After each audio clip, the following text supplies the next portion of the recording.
What's up mga ka-technician? Nagbabalikan tayo Pinoy Technician. Sa mga hindi pa nagsusubscribe nyo guys, subscribe na kayo. Click ang notification bell button, click nyo at like nyo rin mga videos. So yun guys, magre-review tayo ng iMo DB60 kit or Doorbell 60 na battery operated siya guys. Ayan, doorbell yan guys.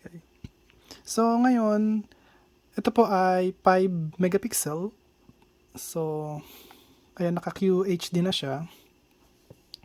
At guys, ito ay local storage. So, pero makikita nyo rin kung pwede siya sa micro USB, tsaka sa NVR, at tsaka sa cloud. Okay? So, 100% wire-free. So, not sure about dun guys, pero kailangan pa rin ng ano nito guys, ng power supply or magkakaroon pa rin siya ng wire. So, ayan, meron siyang kasamang Wi-Fi chime. Ito po yan guys. So, pagka nag-doorbell sila, so, click yung doorbell, ano po to, magbabuzz. Okay? Magbibip po siya. So, ayan guys. So, kung nakikita nyo, iMo, what is include? Ayan, yung mismong doorbell niya.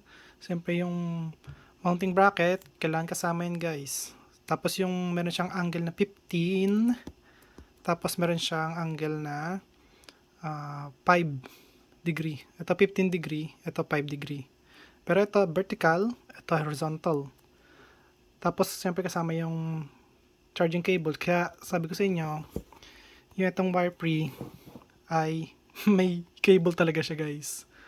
So installation kit, tapos yung chime kasama at yung wall plug na adapter. Okay? So itong wire, itong cable ilalagay sa wall plug, tapos ilalagay yan dito sa may doorbell na mismo.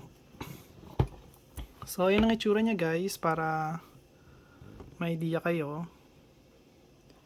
Okay? So meron siyang ilaw. Ayun guys, oh. So dito, anong features niya? So meron siyang QHD at 5 pixel resolution. Tapos ang ratio niya ay 4:3. Yan yung aspect ratio. So Wi-Fi connection siya guys. Two-way talk. So make sure kapag bumili kayo nitong iMo ay two-way talk guys. Kasi meron siya lang available na one-way talk din guys eh. So make sure two-way talk siya guys ha. So human detector or human detection, motion detection, meron siyang intrusion spotlight. So ano po yan guys, kapag may dumaan or something na sinet nyo yung time sa madaling araw, tapos may biglang gumalaw guys, so automatic iilaw siya guys. So not sure kung saan dito yung ilaw, pero makikita rin natin yan guys. So ayan guys, at local storage lang siya. So try natin, or tatry ko pa rin na kung pwede siya sa NVR guys. Ito naman ay yung kanina rin wire free daw, pero may wired pa rin. So IP65 siya na waterproof guys. Okay? So ayan, at buksan na natin.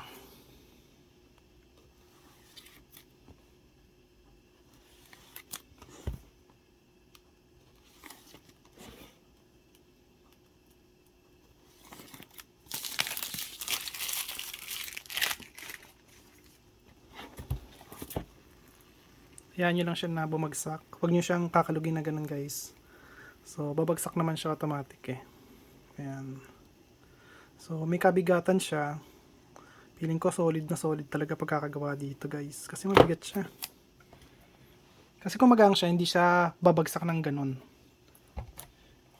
So ito yung mismo yung doorbell niya. So yung doorbell niya guys, ang bigat. So wait lang.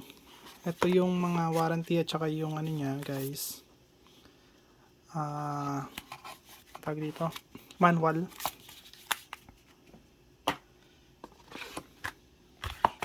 Wala. Ito yung chime niya. So, disaksak lang to guys. So, ayan. Wait lang, ano ba to? Wala. Ito naman, ano to?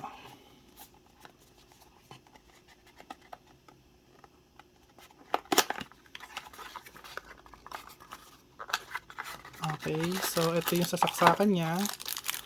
So, itong sasaksakan niya guys ay pang tawag dito, pang Europe. Ayan. So, pasok siya rito guys. Ayan.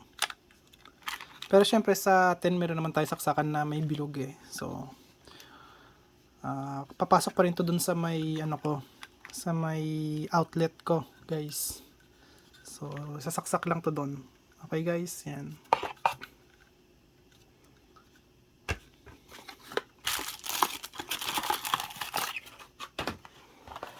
Unboxing lang tayo dito guys ha. So, hindi ko na papakita sa inyo kung paano siya sa setup. So, ayan guys, may kasama siyang mga installation na mounting brackets. So, ayan. Ito yung naka-angle. Ayan. Tapos, ayan, 15 degree angle to. Ito naman yung 5 degree angle. Ay, hindi, ito pala yung 5 degree angle guys. Tapos, ito yung normal. Ito yung mismong straight angle. Okay? Yan guys, at ayan, may pagbutas siyang kasama, meron siyang USB-A to micro USB. At ito yung tox niya, tsaka yung grounding para sa ano guys, ayan, installation. Tapos ito yung screw niya at yung wire cover screw guys. Ito.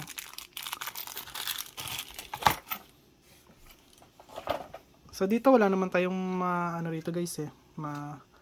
Kailangan ipakita kasi halos parang ano lang siya eh. Tag dito. Naka-wireless kasi yung chime niya guys eh. So hindi na siya de-wired. Kasi yung iba wina-wire pa papunta sa doorbell. So ayan. Buksan na natin to guys. So, ayan. Ito guys, yung model number niya. Ayan. So, TB60-H-W4. So, ito guys, at up to 24 volts yung input niya. Pero guys, ito, di ko sure kung DC to or, hindi, kasi ang nakalagay dito guys, DC, ayan eh. So, nakita niyo yung symbols niya DC. Pero kung nakikita niyo dito, 50 to 60 kilohertz. So, I'm not sure. Pero, feeling ko DC to guys. Or maybe hindi. Kasi yung wire dito is pati parehas to puti guys. So, ibig sabihin, AC to. AC to guys. Dito DC.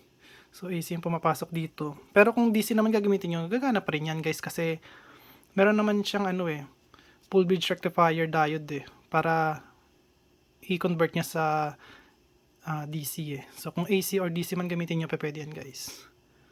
So, ayan. So, ayan yung itsura niya. So, ito yung ilaw na infrared guys. Okay. Tapos, ito yung mic niya. Bali, wala siyang ilaw mismo sa unahan. Okay. So, ito ang ilaw guys sa baba lang mismo. Ayan. Okay guys. Para hindi kayo maguluhan. Kasi sabi niya is automatic daw yung ilaw sa unahan pero wala palang ilaw sa unahan. Bali, ano lang talaga siya, infrared lang. So, kung madilim, automatic magbubukas yung infrared pagka may motion na nangyari. So, ito mismo yung pinaka-doorbell niya guys. Ting ting ting ting. Okay. So, Ayan, dito ilalagay yung micro SD. Ay, hindi. Saan kayo ilalagay dito yung micro SD card niya? Kasi ito yung input nyo guys, oh, para sa, ang tawag dito, pag-charge ng battery. Kasi may battery to guys sa loob eh. So, saan kayo ilalagay dito yung ano? Yung, ang tawag dito?